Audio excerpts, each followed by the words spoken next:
Kaibigan, mabilis ka bang maniwala? Lalong-lalo na sa turo ng simbahan.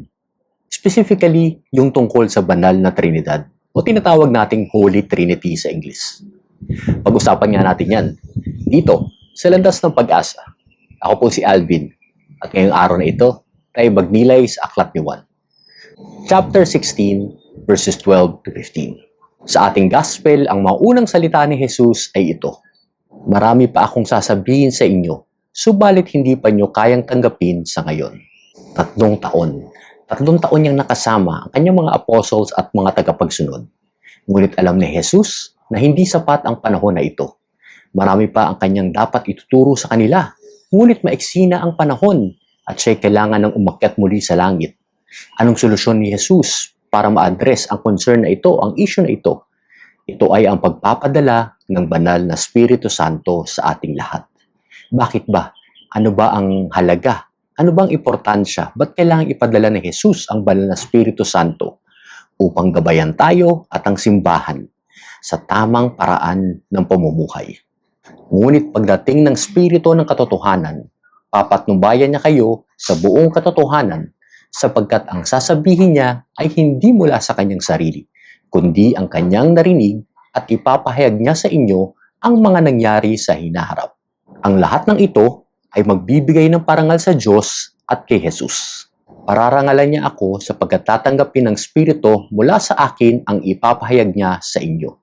Lahat ng ito ay mangyayari dahil sa kapangyarihan ng banal na Trinidad. Ang lahat ng sa Ama ay sa akin. Kaya ako sinabing tatanggapin ng Espiritu ang mula sa akin at ipapahayag niya ito sa inyo. Ang kumpleto at makabuluhan na buhay ay inaalok ng Diyos sa atin sa pamamagitan ng katotohanan o truth na tinuro sa atin ni Jesus. Ngunit ang lahat ng ito ay hindi natin mauunawaan sa simbahan kung hindi ito gagabayan ng banal na Espiritu Santo. Mahalaga ang papel ng banal na Trinidad sa ating buhay.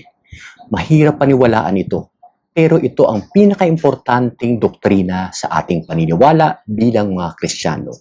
Kaya kung naniniwala ka rito, ipagpatuloy mo lang yan at pagdasal mo na sana ay lalo pang patibayin ng ating Diyos ang iyong pananampalataya. Kung nahihirapan ka naman maniwala sa konsepto ng banal na Trinidad o Holy Trinity, ay sabayan mo ako sa dasal na ito. Diyos Ama sa langit, Diyos Anak at Banal na Espiritu, pinupuri at niluluwalhati ka namin, ang nag-iisang Diyos sa 3 persona. Mapagkumbaba namin kinikilala ang iyong kapangyarihan at kadakilaan, ang iyong pag-ibig at awa, at ang iyong walang hanggang presensya sa aming mga buhay. Palakihin mo ang aming pananampalataya upang mas maunawaan at maniwala kami sa misteryo ng banal na Trinidad.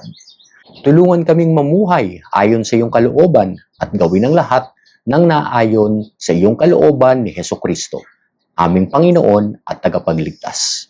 Inaalay namin ang panalangin ito, humihingi ng mas malalim na pagkaunawa sa iyong banal na kalikasan at mas malakas na pananampalataya sa iyo, ang banal na Trinidad, ngayon at magpakilanman.